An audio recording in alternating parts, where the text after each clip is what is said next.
I'm on. There we go. Welcome to all of you. Thank you for being here today. Thank you to those of you who are watching us on Facebook and those of you who watch our recording later. It's great to be here to celebrate someone that we loved, to celebrate her life, and the way that she touched all of us in such an amazing way, such a beautiful spirit. We're so grateful for Cyndi and all the love that she shared with us and what we learned from her. I'd like to thank a few other people too. I'd like to thank Mike for bringing food today and to let you know that there will be food outside after our service today. Just to let you know, tomorrow's Alan's birthday. He's going to be 100 years old tomorrow, and so we're going to celebrate him here after the service tomorrow, so you're welcome to join that. The amazing flowers that we have here and here were arranged by Kealoha. They're just beautiful. Wow. And if you do need to go to the restroom and get a drink of water, please help yourself. Probably the best way to use the restroom is to go out the back door and around and come through this way. And we have 2 of them. So that'd be wonderful also. And I'd like to thank Robin on music today, too. And I know that that Cyndi touched all of our lives. And so we come together today to celebrate her and to remember her and really just to share what she brought with us. And our hope for today is that that this service has some of the intention and the feeling that Cyndi gave to us and shared with us. And so just remind you too to turn off your cell phones before we start.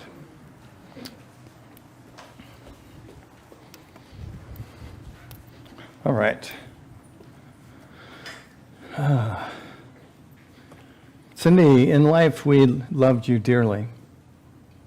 And in death we love you still. In our hearts, you hold a special place. A place that no one else can ever fill. So why don't we join together in prayer? And take a deep breath, breathing in and breathing out.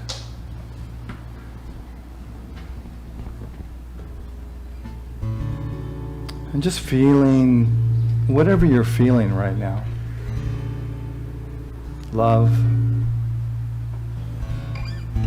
maybe some sadness, maybe some life,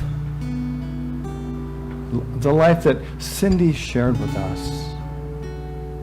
And we know that the presence of love, the presence of God, of Spirit, of truth is right here this morning,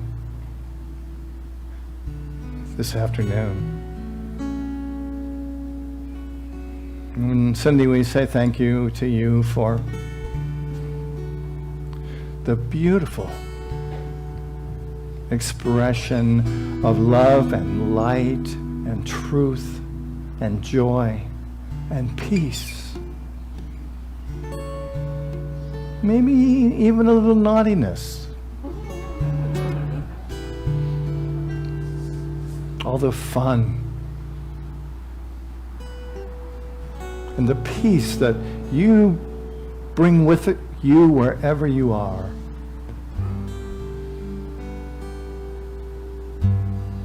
So today we gather together to celebrate you, to give thanks for you.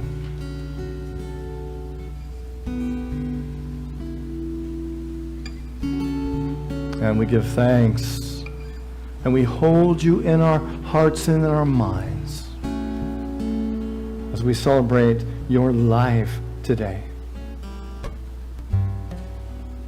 Thank you, Cyndi. Thank you, loving Spirit.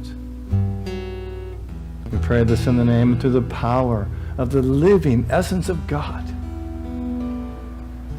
Expressing as Cyndi, expressing as us right now. And so it is. Ecclesiastes chapter 3, verses 1 are some of the most quoted scriptures in song. You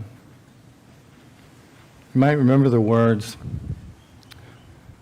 "To everything there is a season, and a time to every purpose under heaven. A time to be born, a time to die. A time to plant, and a time to pluck up that which has been planted." Shakespeare said, "What is to be, will be." Mark Twain said, "The fear of death follows from the fear of life. A man who lives fully is prepared to die anytime." Someone anonymous said, "When we love someone, when we lose someone we love, we must learn not to love them." Let's do this again. It just doesn't want to come out the way that I want it to come out. When we lose someone we love, we must learn not to live without them, but to live with the love they left behind. Gahil Gibran said, For life and death are one, even as the river and the sea are one." William Penn wrote, "They that love beyond the world cannot be separated by it. Death cannot kill what never dies." And my favorite is from Woody Allen. And he said, "I'm not afraid to die. I just don't want to be there when it happens."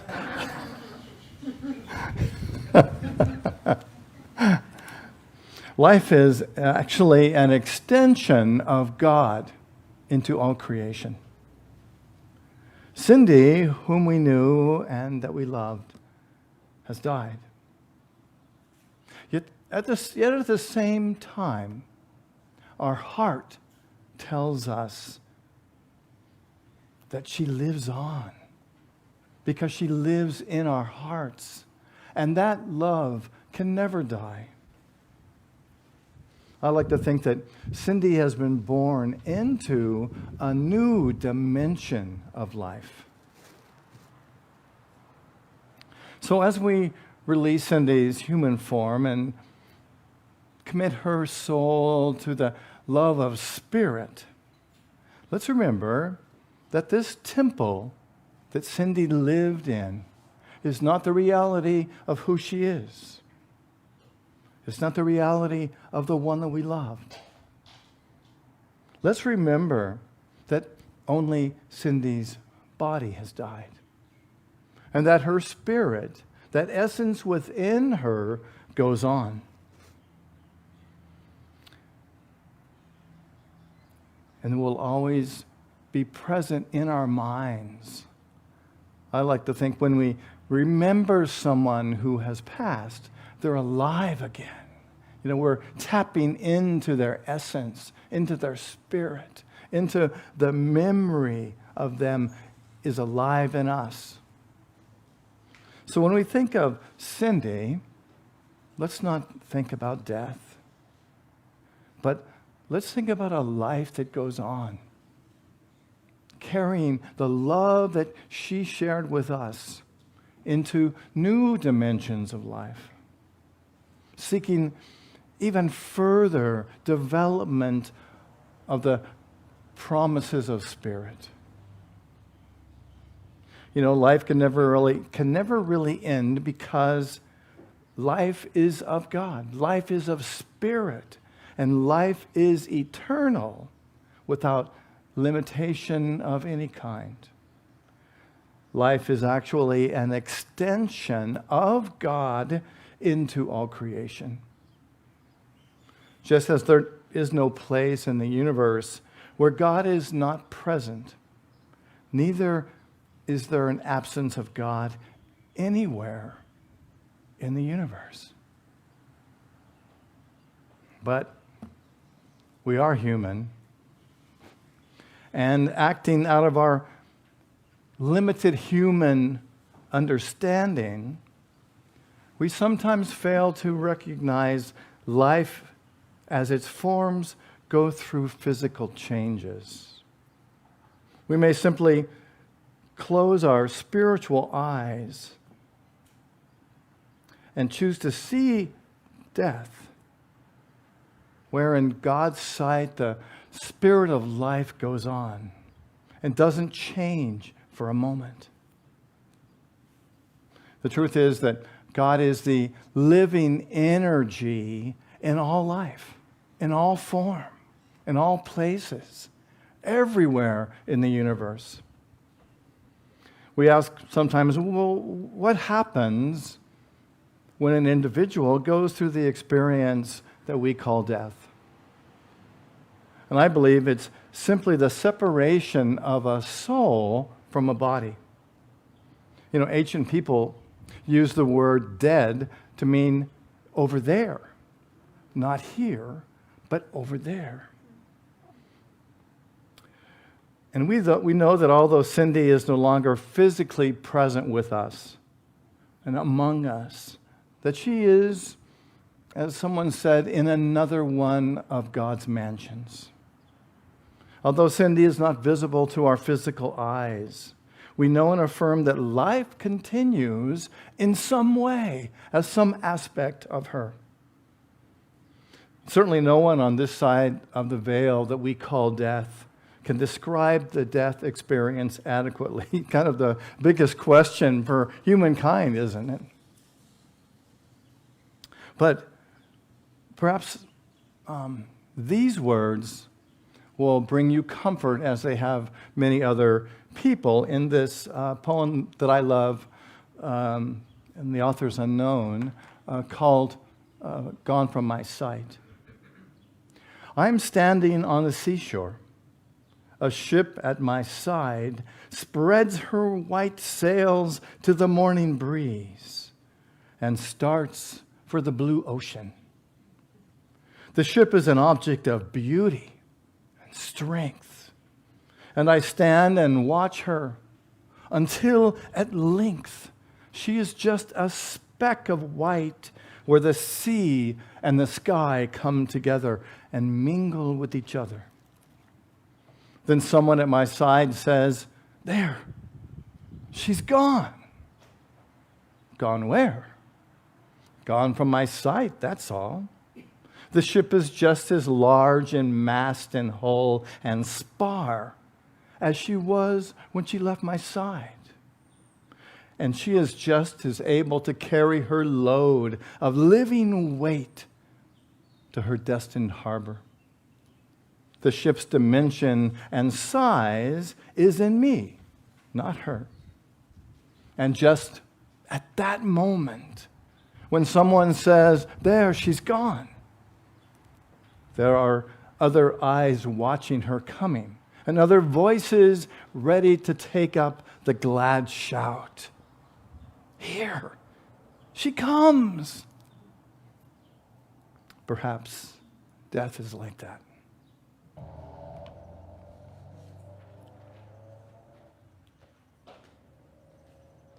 So let's share a few stories about Cyndi.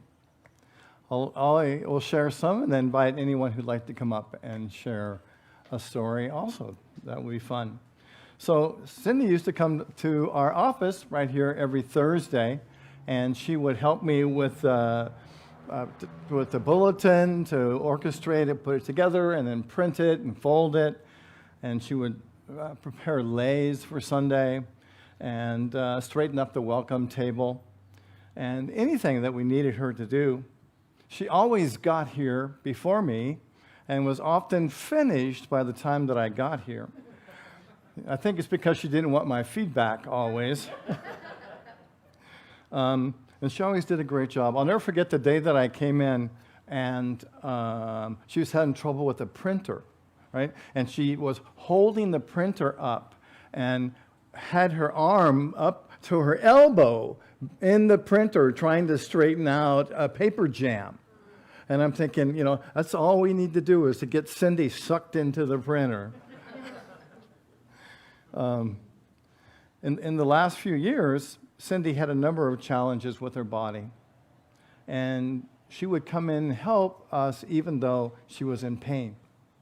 And, she never complained, but it was obvious that sometimes she was in pain.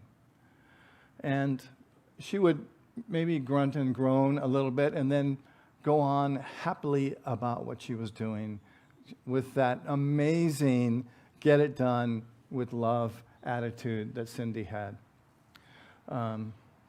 So I was looking around yesterday trying to find some pictures, and so I found some things on Facebook that I thought would be fun to share with you, because these are things that Cyndi created on Facebook, and all of them say a little bit of something about her. This one says, who is the greatest love of your life? And Cyndi told me many times how much she loved Mike. And I found this picture, and I thought it was so great. The love of your life is beside you right now. Wow, beautiful. And then there's this one that Cyndi filled out. What are the 5 best things about you? And she said, loves family about all, truly cares for others. Don't you know that's true? Sees the bright side. Cyndi was the forever optimist, wasn't she? Never gives up and is a true friend. I think that any of us who got to know Cyndi, that you made a connection with her, didn't you, on a very special level? I know she and I had lots of fun, and we shared a lot of stories with each other about our pasts. And can I tell them? No. She says, don't tell them that one. All right. She told me some things I couldn't believe that she did. And yet I did believe them, because when you're around Cyndi, you recognize that she's just real. She lived life to the fullest, and some of the things that she did in her past are amazing. And I told her some of the things that I did in my past. And I felt like she took them to the grave with her. Because if you want to know what they are, she ain't going to tell you. Cyndi never talked negatively about anyone. I don't believe that she ever judged anyone for what they did.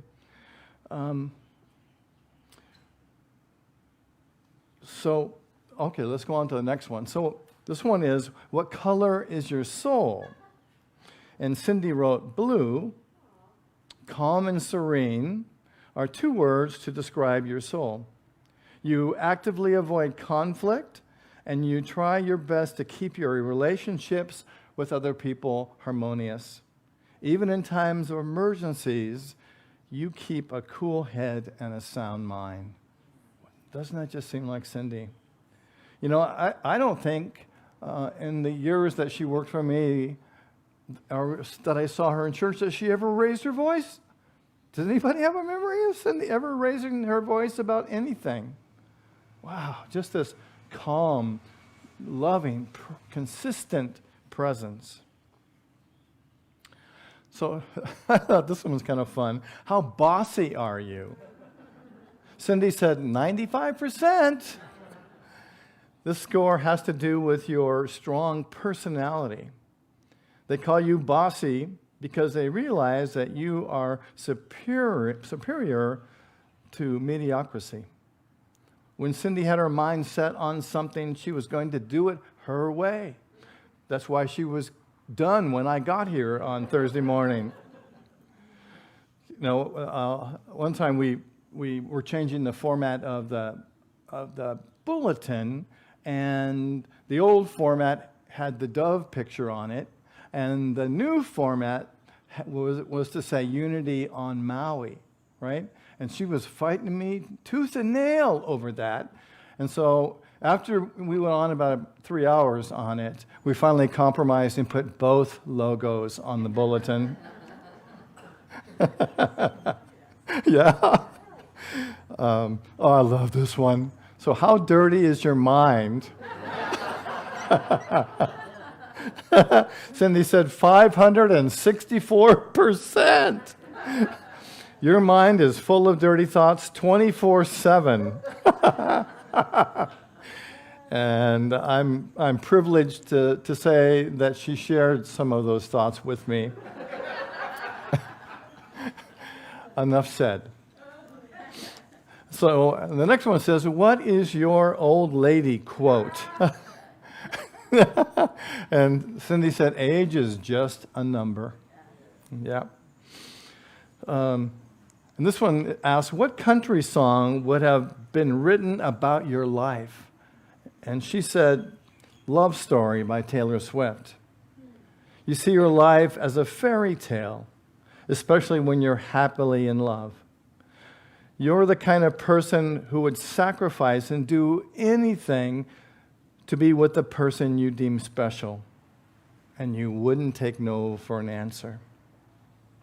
And this one, I think she filled out in probably early 2020 for 2019. What is written in your heart for 2019? And I think perhaps for Cyndi for all time. She said, life is short. Live it. Love is rare. Grab it. Anger is bad. Dump it. Fear is awful. Face it. Memories are sweet. Cherish them. Wow. Thank you, Cyndi, for sharing so many memories with me that I cherish in you. I'm so blessed to have known her. So now I'd like to open it up to anyone who'd like to speak. Mike has said he'd like to speak first. So Mike, come on up. Testing. There we go.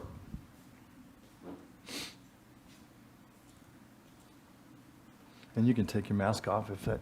Okay. Well, thank you. I was very fortunate to have Cyndi as a partner.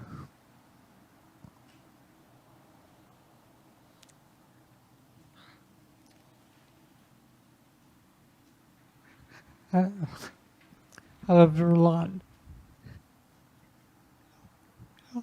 And I'll forever miss her.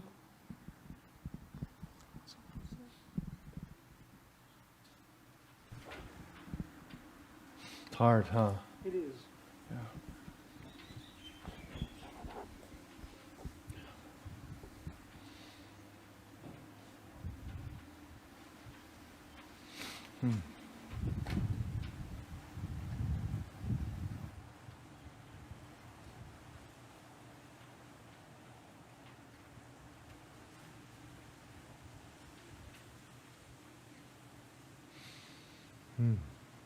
Someone else? I know there's a lot of Cyndi stories out there.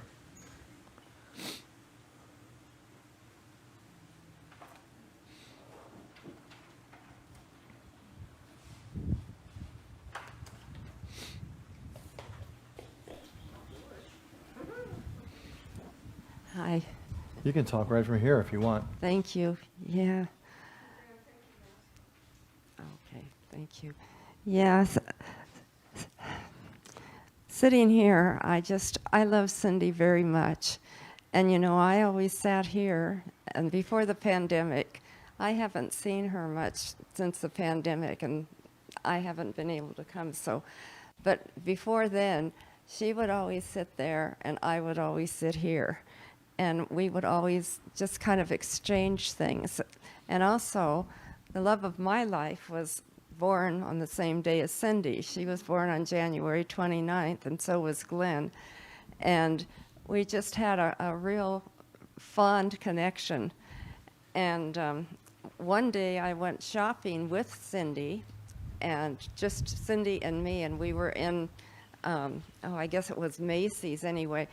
But the joy she found in everything we saw just amazed me. I'm not a shopper, but I just had so much fun. And I just want to tell you that she was so full of joy and so full of love for the world.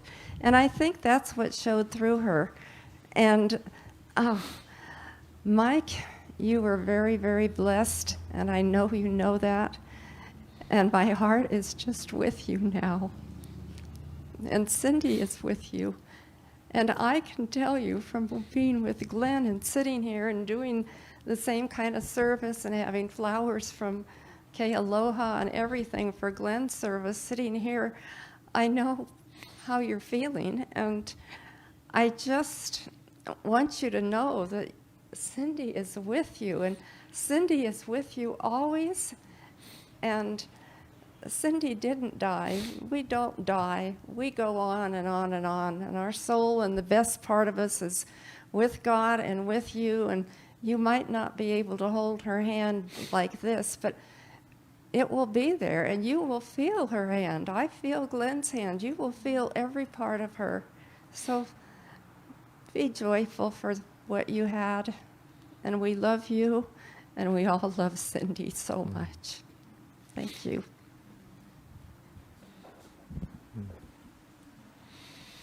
Thank you.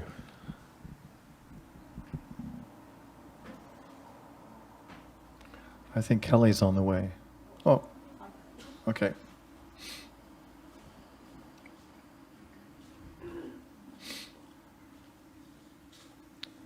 Ta-da.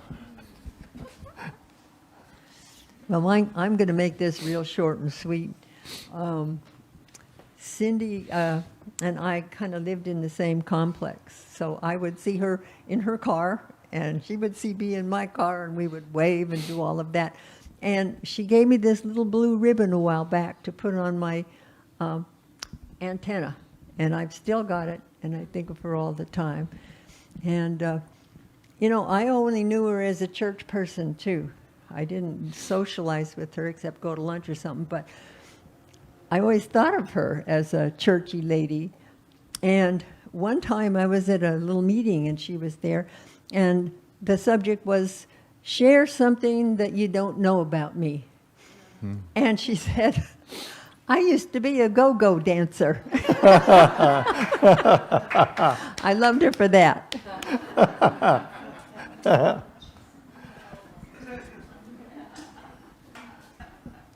I don't really have a story about Cyndi, but when I first came on the board and we got a new bookkeeper, the bookkeeper and I used to show up in the office when Cyndi was there, before Blaine would get in.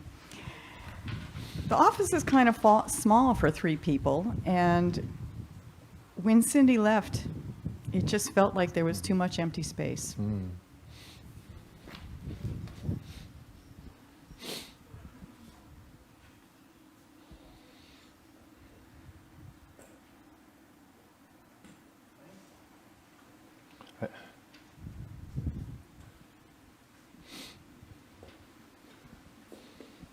Ariel. Thank you. Well, I don't really have a story either. But when I think of Cyndi, I think of love. And I think of her twinkly eyes, which were quite mischievous. And I, too, kind of only knew Cyndi from here, but it felt like we knew each other on a very deep level.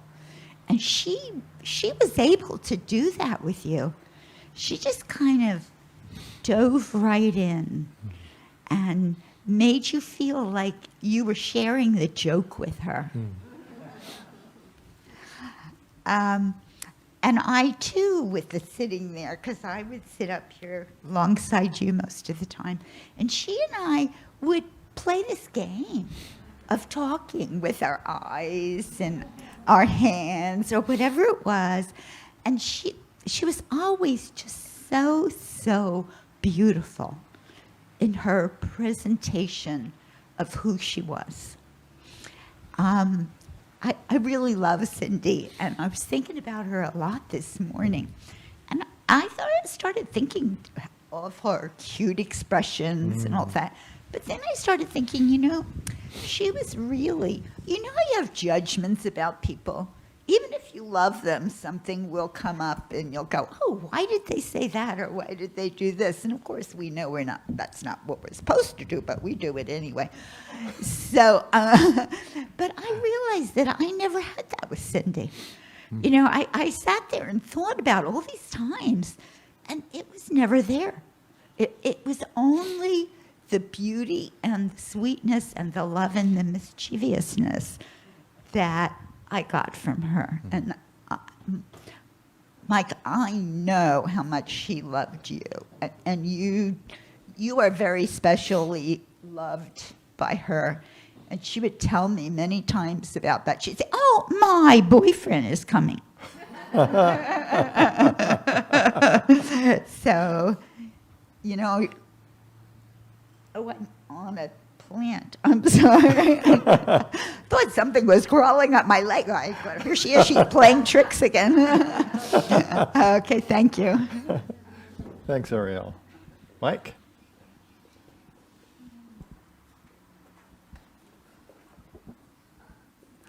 I know Cyndi had several passions in her life besides Mike and beside Unity.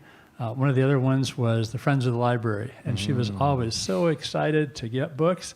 She was always so excited when people found books that they really enjoyed to pick up there, and she was so multifaceted, and that's all. Come on. Yeah, sure. Joy. It's funny hearing people, Ariel, talking about you were exchanging glances and communicating with Cyndi when you're supposed to be listening to the service.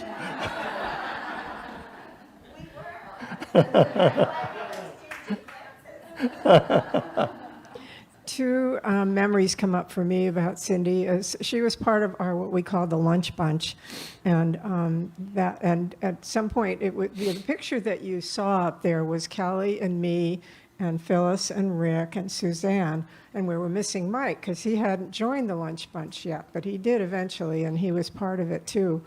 And I wish that I had given Blaine the picture. We lined up outside, all of us lined up with our masks on to have a picture taken, and then we took them down so we could see who everybody really was, but that was a fun picture that we did.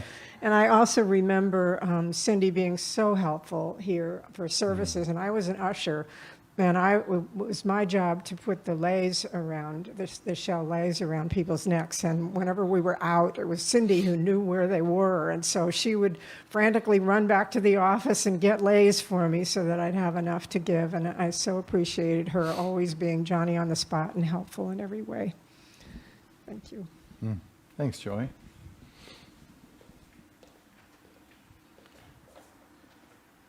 Folks who just came in, we're sharing stories about Cyndi. So if you have something you want to share, you're welcome to participate.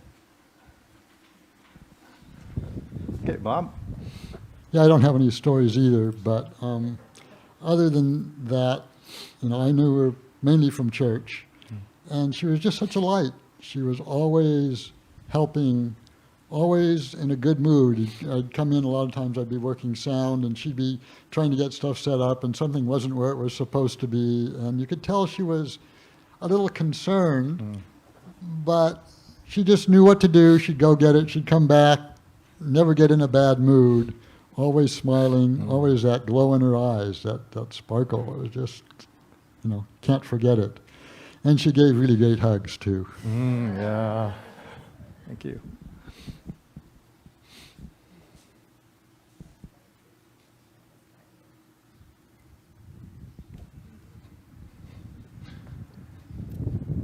Okay, Phyllis. Hi. I don't have any great stories to share. I only knew Cyndi from the church here, and I didn't know her for very long, but for several years while I came here. And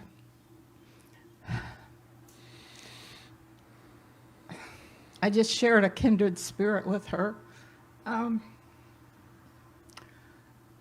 Her open, loving, caring heart was so obvious all the time, and a smile, even though I know there was pain back there behind all of it.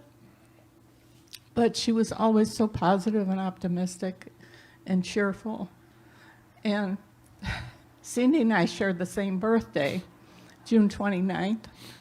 And so we always joke about it. I said, Cyndi, you're still a year older than me. And she still is, but God bless her. And I know she's well now and whole and happy.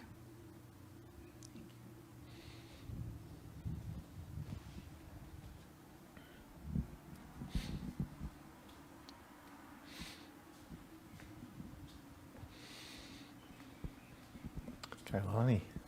Aloha. I didn't really know Cyndi very well. We didn't see each other in church too much because of the timing that I came. But I will tell you that on Christmas, there was a party at Maya and Garrett's house. And I was sitting out on the patio, and Cyndi and Mike were out there as well. And there was a cat. I think it was Maya's cat. And Maya's cat found its way to Cyndi's lap. And she stroked it and petted and talked to it. And she and I were conversating, and she was saying how much animals loved her and cats. She had this love of cat. And as she just stroked the cat was just calm and laid back, like, I'll be here forever. And she and Mike were getting ready to go, and the cat would not move. The cat was like, you're not going anywhere. I have this comfort from you right now. And so just as I think about her, that comfort that she gave to that cat is how she showed up in life. And so we celebrate her life and who she is. Thank you.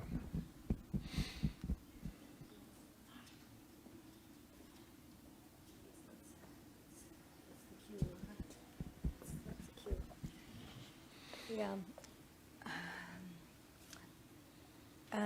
Cyndi was so special to all of us, I know. And the antidote, yeah, first we did the clothes swaps, and she always loved to dress nice. She had beautiful clothes. We're going to do a memorial clothes swap. Everybody, we'll do that sometime soon. And because Mike gave us all her clothes, beautiful things. She was always the first one to sign up. I always counted on her. She would sign up. And I understand that she was a full-time secretary here for a long time before your time. And she told me she always sat by you up here, or sat by you. So if you needed anything, she would do it for you. Yeah. And I think that's what we're saying. She was like that for everybody.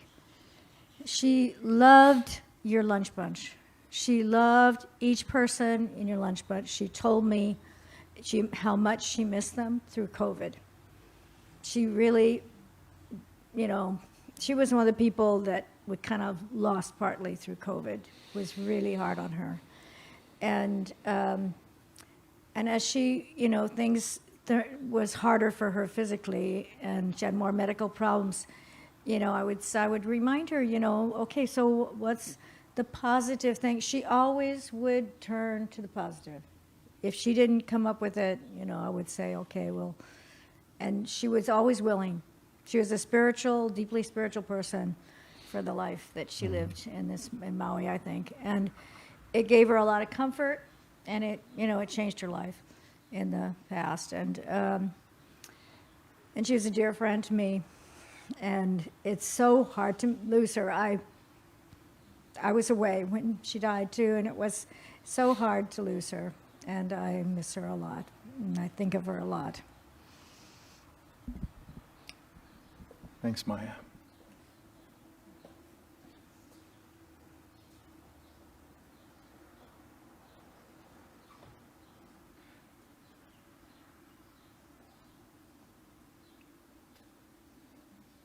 Anyone else?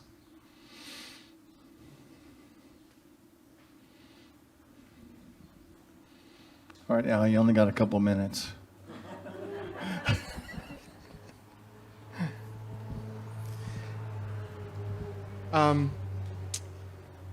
Cyndi came to a few movie nights when I was running movie nights years ago. So she supported the church in that way. Also, I remember she being working at the Friends of the Library, and she saw me a few times buying used DVDs like I really need them, because I've got thousands of them in my garage since we closed the store. But she always greeted me and just asked about the family. And you're right, Bob, she gave great hugs. And I really miss her here at church and at the store.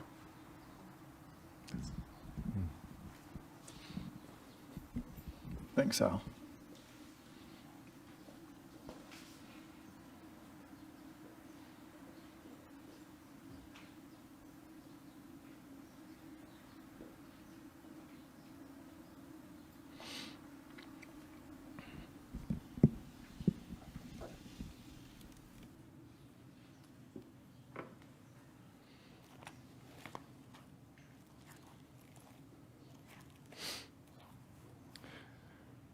This is a poem by James Dillard Freeman titled The Traveler. She has put on invisibility, dear Lord. I cannot see.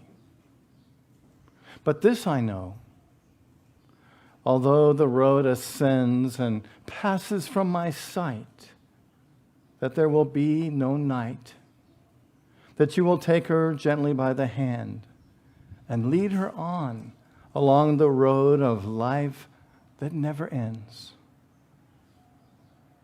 And she will find it is not death, but dawn. I do not doubt that you are there as here, and that you will hold her dear.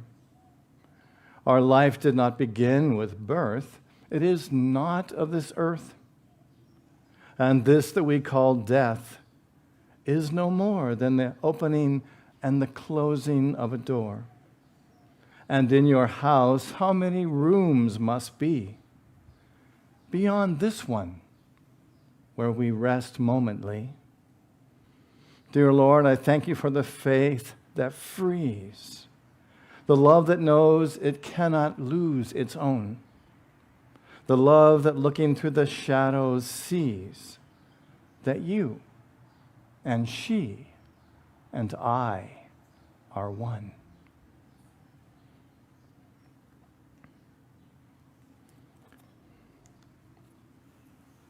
Sometimes we choose to ignore our grief.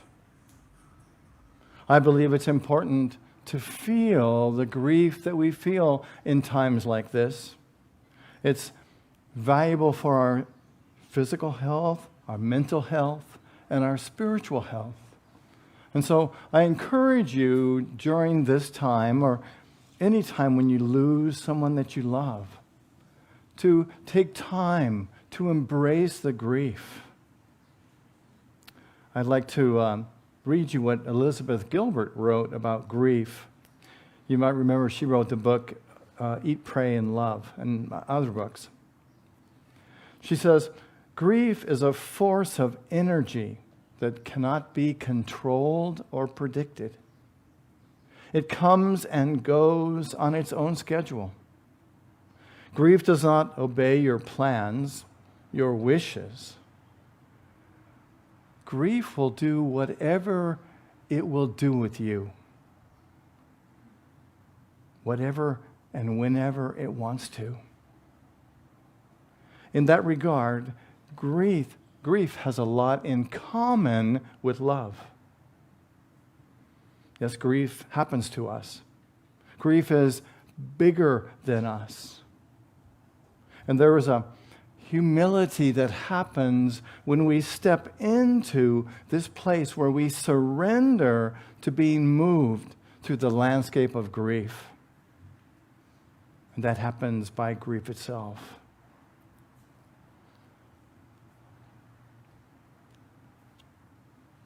There's a tremendous psychological and spiritual challenge for us to relax into this awesome power of grief, to feel it and to let it pass through us.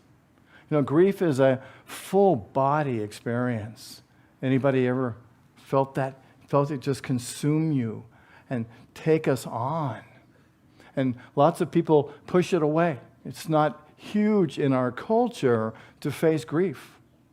We want to man up or woman up. But grief is just like love. Grief is something that we don't have any control over, like love. When we really fall in love, we can't avoid it, can we? It's this energy that consumes us and draws us in. And grief is the other side of that energy. It's a balancing energy. It's an energy that calls us forth to stand in the truth of who we are. A lot of times in our culture, we're taught not to feel it, to push it away. But if we push it away, we're actually pushing away love. Because I like to think that to the extent that we can feel grief, we can feel love. Because they are two sides of the same coin. The only way I believe that we can handle grief is the same way we handle love. And that's by not handling it, not trying to control it, just to be with it, to bow down before it in complete humility.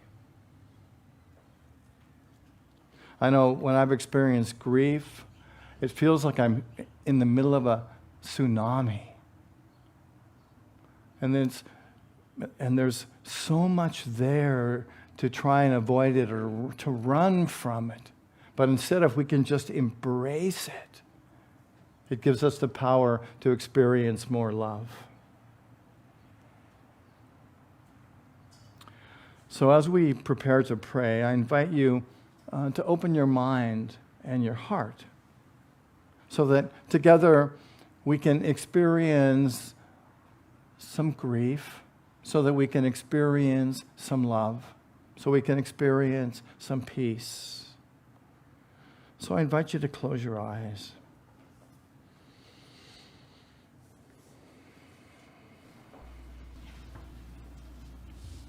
And we're going to pray for Cyndi,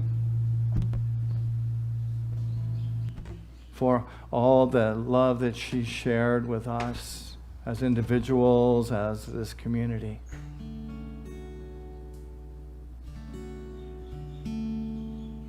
And we're also going to pray for our own strength, for our own comfort today and the days to come.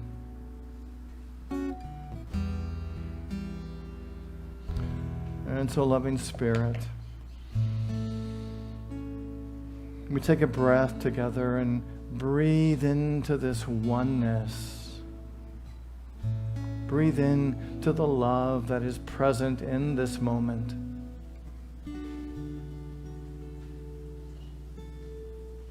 Breathe in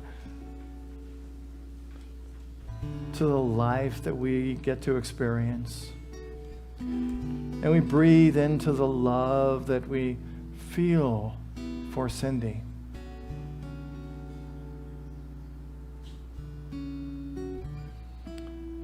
And we know, loving Spirit, that we are enfolded in your peace. We are enfolded in your love.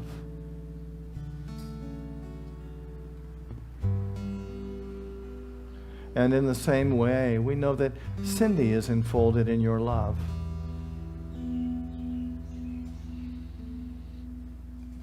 And that she has found her place in the energy of love in the universe.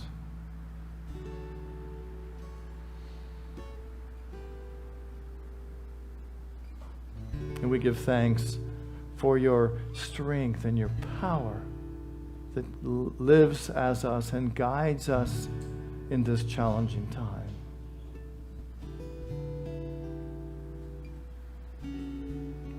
And to you, Cyndi, we do not say goodbye to you, but rather we say Godspeed on your journey.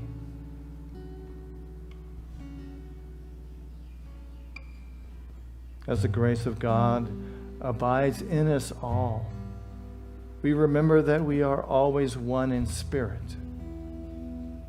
We love you, Cyndi, and we bless you as you move on to new experiences and God's expression of eternal life.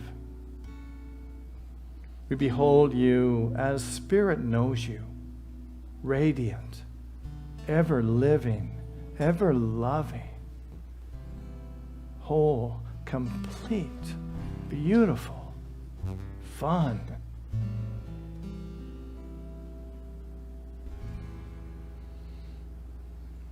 And Cyndi, this one is for you. And so now Robin will sing for us a song that she sang with her husband, Bill Fisher, titled "This One's for You."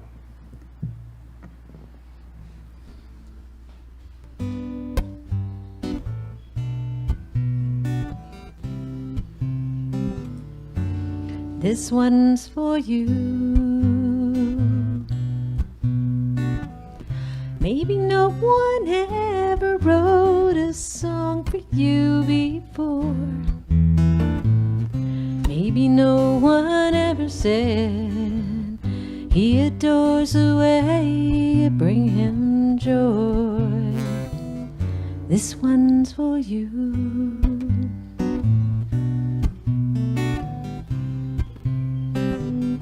I wish you knew all the ways you've made my days so brightly smile and sing. All the times I've searched for rhymes so I could bring you songs that sing of joy. This one's for you. Loving you is easy, easier than finding words, 'cause I search for words no one has heard. Loving you so gently, loving isn't soft enough a word.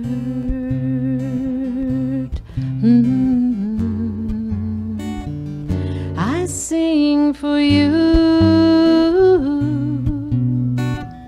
and if the song seems wrong, I'll make another one. Maybe this one doesn't say it's always fun, no matter what we do. It's good with you.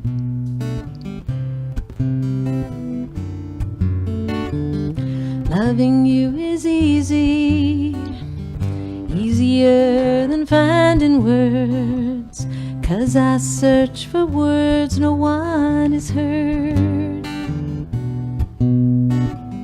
Loving you so gently, loving isn't soft enough a word.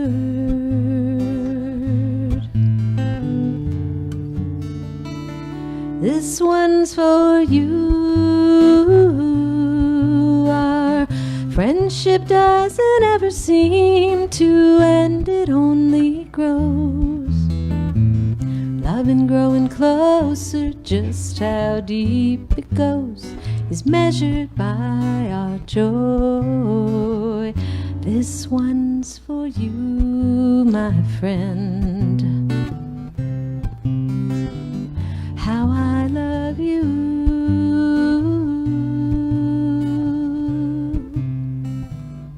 How I love you.